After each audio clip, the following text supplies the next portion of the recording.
ಚಾಮರಾಯ ನಾಟಕ ಬರೆದಿದ್ದಾರೆ. ಅದ್ರ ಮೂಲಕನೂ ಕೂಡ ಹೊಸ ಇತಿಹಾಸ ಪ್ರಜ್ಞೆ ನಮಗೆ ಹುಟ್ಟಾಕಲಿಕ್ಕೆ ಪ್ರಯತ್ನ ಮಾಡ್ತಾ ಇದ್ದಾರೆ. ಸೊ ಹಾಗಾಗಿ ಹೊಸ ಹೊಸ ವಿಷಯಗಳನ್ನ ತಿಳ್ಕೊಳ್ಳುವಂಥ ಹಂತದಲ್ಲಿ ನಮ್ಮ ಗೌಡತಿಯರ ಸೇನೆ ಪ್ರಧಾನವಾಗಿ ಪಾತ್ರ ವಹಿಸಬೇಕಾಗುತ್ತೆ.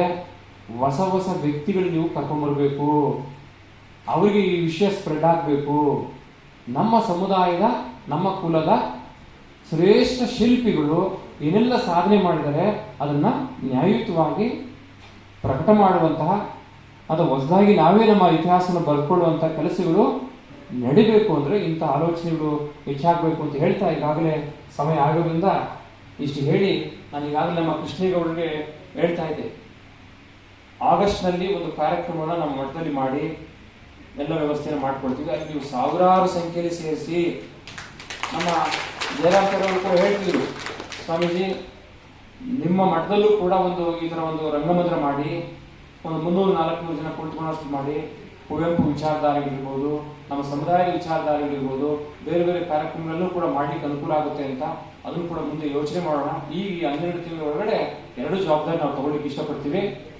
ಒಂದು, ಆಗಸ್ಟ್ ತಿಂಗಳಲ್ಲಿ ಇದೇ ಕಾರ್ಯಕ್ರಮನ ನಮ್ಮ ಮಟ್ಟದಲ್ಲಿ ಮಾಡಿ ಒಂದು 2,000 ಜನ 3,000 ಜನ ಸೇರಿಸಿ ಅವರಿಗೆ ಒಂದು ಪ್ರತ್ಯೇಕವಾಗಿ ಒಂದು 3 ಗಂಟೆ ವಿಚಾರ ಸಂಕಿರಣ ಮಾಡಿಸಿ ಅದರಲ್ಲಿ ಒಂದು 5 ಜನಗಳ ಹತ್ರ ಭಾಷಣ ಮಾಡಿಸೋಣ, ತಿಳುವಳಿಕೆ ಕೊಡಿಸೋಣ.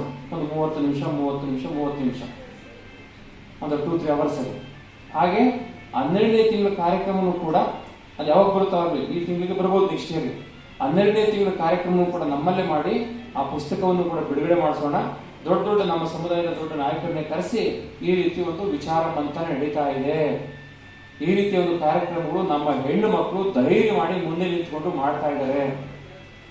ಹೆಣ್ಣು ಮಕ್ಕಳು ಕೂಡ ಮಾಡ್ಲಿಕ್ಕೆ ಸಾಧ್ಯ ಇದೆ, ಅವರಲ್ಲೂ ಕೂಡ ಒಳ್ಳೆಯ ಆಲೋಚನೆಗಳಿದ್ದಾವೆ, ಅವರು ಕೂಡ ಕಾರ್ಯಕ್ರಮಗಳನ್ನ ಯೋಜಿಸಬಲ್ಲರು, ಹೊಸ ಯೋಜನೆಗಳನ್ನು ಕೂಡ ರೂಪಿಸಬಲ್ಲಕ್ಕೆ ಒಂದು ಸಾಕ್ಷಿ ಪ್ರಜ್ಞೆಯಾಗಿ ಅವತ್ತು ನಾವು ಈ ಕಾರ್ಯಕ್ರಮ ಮಾಡೋಣ ಅಂತ ಹೇಳ್ತಾ, ಮುಂಬರುವ ಇನ್ನೂ 11 ಕಾರ್ಯಕ್ರಮಗಳು ಯಶಸ್ವಿಯಾಗಿ ನಡೀಲಿ.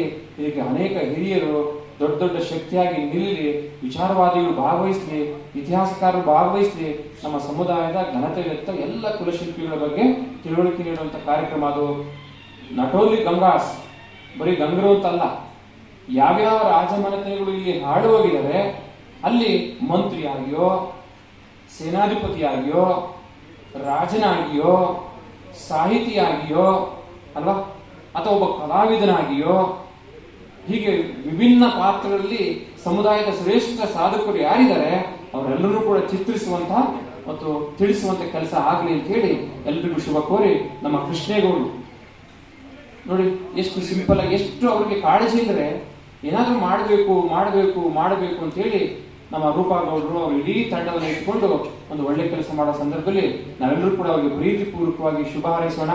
ಅವರ ಕೆಲಸದಲ್ಲಿ, ಅವರ ಯೋಜನೆಯಲ್ಲಿ ಎಲ್ಲವನ್ನೂ ಕೂಡ ಪಾರದರ್ಶಕವಾಗಿ, ನ್ಯಾಯಯುತವಾಗಿ, ಪ್ರೀತಿಯಿಂದ ನೋಡಿ ಅವರಿಗೆ ಹರಿಸೋಣ ಅಂತ ಹೇಳ್ತಾ ಎಲ್ರಿಗೂ ಶುಭ ಕೋರಿ ನಮ್ಮ ಮಾತು ವಿರಾಮ ನೀಡ್ತೀವಿ. ಜೈ ಶ್ರೀ ಗುರು.